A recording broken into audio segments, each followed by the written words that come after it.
छोटे से ब्रेक के बाद एक बार फिर आपका स्वागत है न्यूज 24/7 तक। मैं हूं आपके साथ निशा नंदू। आइए रुक करते इस वक्त की बड़ी खबर की ओर। विदिशा से बड़ी खबर। वेतवांचल चिटफंड कंपनी द्वारा धोखाधड़ी का मामला। फर्जी कंपनी के खिलाफ पुलिस की बड़ी कार्रवाई। 3 आरोपियों को किया गया गिरफ्तार, कई वाहन भी जब्त। वेतवांचल चिटफंड कंपनी को हुई 40 करोड़ की आवक। कई उपभोक्ताओं को लौटाए गए पैसे। अभी भी 4.5 करोड़ रुपए उपभोक्ताओं को लौटाना बाकी। प्रॉपर्टी और अन्य संपत्ति जब्त कर पैसा लौटाना प्राथमिकता। एएसपी। कई जिलों में फैला है वेतवांचल चिटफंड कंपनी का जाल। एएसपी प्रशांत चौबे। विदिशा से न्यूज 24/7 तक के लिए नीलेश नामदेव की रिपोर्ट।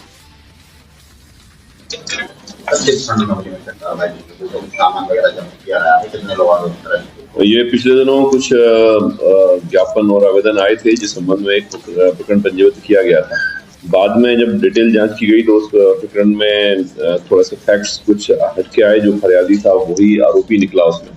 उसके बाद एक और प्रकरण कुछ फरियादियों की रिपोर्ट पर पंजीबद्ध किया गया है। बड़ी संख्या में इसमें फरियादी आके रिपोर्ट कर रहे हैं। उनके आधार पे विभिन्न अपराधी पंजीयन किए जा रहे हैं, विवेचना की जा रही है। इस केस में ये पाया गया है कि विंध्याचल जो एक संस्था इन्होंने बनाई थी और इनका इस संस्था का जो रजिस्ट्रेशन था वो कहीं ग्वालियर से किसी कंपनी से इन्होंने लिया था और इसमें इनको क्लियर कट इनके मैंडेट में लिखा हुआ था कि ये कोई बैंकिंग गतिविधि पब्लिक से नहीं करेंगे। ये अंडर कमेटी कुछ लोग की कमेटी बने और आपस में कुछ काम करें, उसके लिए वो समिति बनी थी।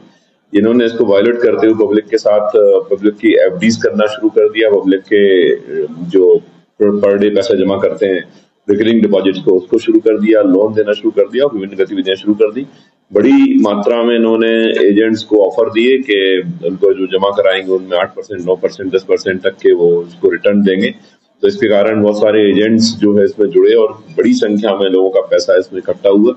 अभी तक की जानकारी से जो इनका डाटा हमें मिला है उसमें 40 करोड़ रुपए की आवक इनके पास हुई है और उसमें से कुछ के ऑल 3-4 महीने पहले तक लगातार इन्होंने लोगों के रिफंड्स किए हैं पैसे। तो कई सारे लोगों का पैसा तो रिफंड हो गया है, लेकिन पिछले 3 महीनों में जिनकी भी मैच्योरिटी हुई है उनके पैसे देने में असमर्थ रहे हैं, क्योंकि इन लोगों ने कुछ पैसा यामा कर दिया, कुछ इन लोगों ने खा लिया है। तो इस प्रकार एक पूरा डिटेल इसमें जांच की जा रही है। इनका डिटेल डाटा हम लोगों को मिला, उसका एनालिसिस किया जा रहा है। बहुत सारे इनके जो इनकी कंपनी पे जो ड्यूज है वो हम लोगों ने निकाले। अभी तक की स्थिति में लगभग 4.5 करोड़ रुपए पब्लिक का इनको देना शेष है, जो कि ये देने की स्थिति में नहीं थे। इस कारण से अपराध पंजीयन हुए हैं विभिन्न धाराओं में। इसमें फोर्जरी की धारा भी लगी है, इसमें फोर्ज डॉक्यूमेंट्स की धारा भी लगी है, इसमें मध्य प्रदेश निक्षेपकों का संरक्षण अधिनियम की धारा भी लगी है। इस धारा के तहत हम लोग ये प्रयास करेंगे कि जो इनकी ड्यूज है वो इनकी प्रॉपर्टीज से और इनको जो मिलने वाली पैसा है उससे हम लोग पब्लिक को वापस कराएं। इसमें अभी तक 3 आरोपी आज गिरफ्तार हुए हैं, जिसमें ब्रजेश और नीलेश ये दोनों भाई हैं और गोरेलाल एक इनका एजेंट है। ये लोगों ने ब्रजेश नीलेश ने पहले अपने आप को एजेंट इसका डायरेक्टर बनाया था, उसके बाद धीरे से इन्होंने 2 अन्य लोगों को बना के अपने आप को हटा लिया था। लेकिन सारी गतिविधियों में ये लोग शामिल रहे हैं और शामिल पाए गए। अभी तक करीब 14-15 व्हीकल्स इन लोगों के पुलिस ने सीज करे हैं। एक आध बड़ी गाड़ी भी सीज करी है, कुछ इनके प्लॉट प्रॉपर्टीज की जानकारी है वो सब सीज कर रहे हैं। तो कुल मिला के बड़ी मात्रा में इन लोगों ने लोगों को फ्रॉड करके और प्रॉपर्टीज गेन करी हैं, सामान और पैसा गेन किया है। अब हम लोगों का प्रयास है कि हम लोग कानूनी दायरे में रहकर जो पब्लिक है, जो इनोसेंट पब्लिक है जिसका 4.5 करोड़ करीब ड्यूज है इनके, हम लोग कोशिश करेंगे वापस मिले और आरोपियों को सख्त कार्रवाई।